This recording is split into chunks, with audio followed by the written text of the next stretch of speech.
Assalomu alaykum hurmatli obunachilar, bizlar kuzatib borayotganlar. Bugungi obzorimizda Mirzo Ulug'bek rayoni Nikitinada joylashgan 6,5 sotix yer uchastkasiga ega bo'lgan uy-joy. Binoning umumiy kvadraturasi 650 kvadratni tashkil qiladi. Xonalarning soni 7 ta.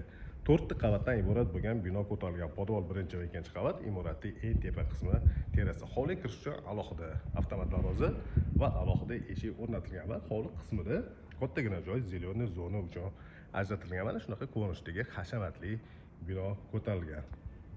Bundan tashqari hovli qismida hojatxona ham bor. Mana shu joyda bo'lyapti va alohida joy spa zonasi uchun ajratilgan.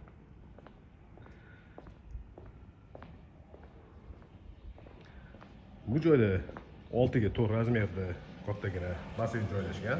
Chuqurligi 1 metr 70 santimetrni tashkil qiladi.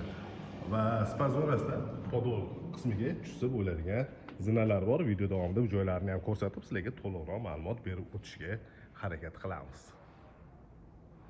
Endi uy-ichi ekranimizni xonalar planirovkasi va remontlari bilan tanishib chiqamiz. Birinchi qavatda hol, oshxona, zal, mehmonlar uchun ajratilgan yotoqxona. Holni ko'rinishi bo'lyapti. Demak, prixoshka orqali kirdik. O'ng tarafimizda kuxnya, stolовая. Birinchi qavatda kattagina zal joylashgan. Zalning razmeri uzunasiga 10 metr va eniga 5 metrni tashkil qiladi. Patologlarning balandligi 3,5 metr. Tabiiy yorug'lik juda ham yaxshi tushib turadi. Ahamiyat qilgan bo'lsanglar, 4 ta katta oyna romli joylashgan. Birinchi qavatda joylashgan mehmonlar uchun ajratilgan yotoqxona. Va bu yotoqxonaning ichida alohida o'zini sanuzel bor.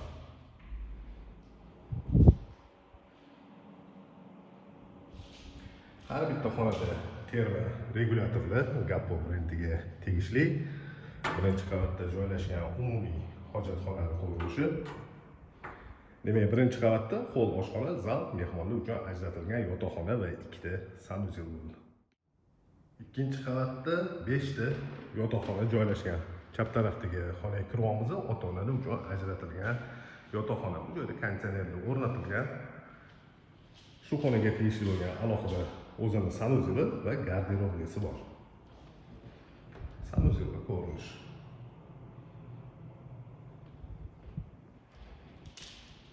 Bu xonaning razmeri uzunasiga 7 metr va eniga 5 metrni tashkil qiladi. Mana shunaqa ko'rinishdagi ota-onalar uchun ajratilgan yotoqxona bo'lyapti. Ikkinchi qavatga ko'tarilganimizda bolalar uchun ajratilgan 2 ta yotoqxona bor. Ikkinchi qavat uchun umumiy sanuzel, bu joyda balkon qismiga chiqiladi va chap tarafdagi xonaga kirib kelamiz. Xonaning razmeri uzunasiga 7 metr va eniga 5 metr. Bu joydan yana bitta xonaga o'tiladi.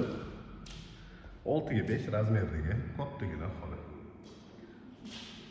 Bu xonaning ichida garderobning uchun ajratilgan xonasi mana shu joyda bo'lyapti va sanuzelga kiriladi. Sanuzelda vanna o'rnatilgan. Ikkinchi qavatga ko'tarilganda chap tarafimizda, ya'ni 3 ta yotoqxona joylashgan.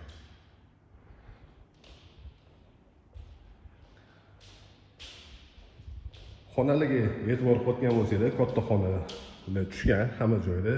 Eng kichkina xonaning razmeri 4 ga 4 bo'lyapti. Ikkinchi qavatda joylashgan umumiy sanuzel. Bolalar uchun ajratilgan yotoqxona. E'tibor qilganingizdek 4 ga 4 razmerda bo'lyapti va buni ro'parasida qizlar uchun yana bitta xona ajratilgan.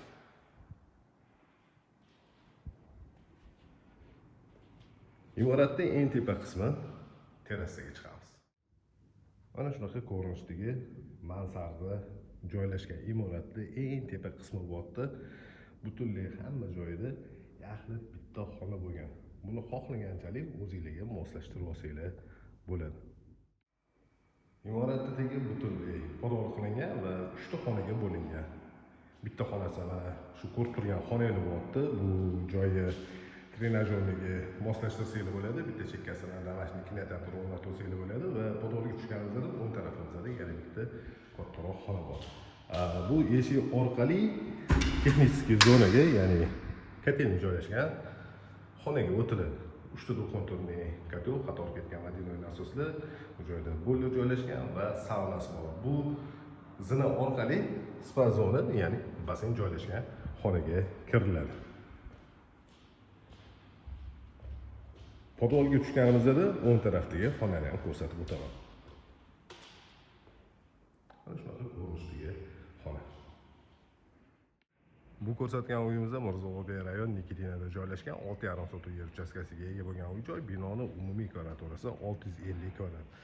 Xonalar soni 7 ta bo'ldi, 4 ta qavatdan iborat bo'lgan bino ko'tarilgan. Podol 1 va 2 qavat, imoratning eng tepa qismi mansarda. Bu uy narxini opisiyaga yozib qoldiramiz.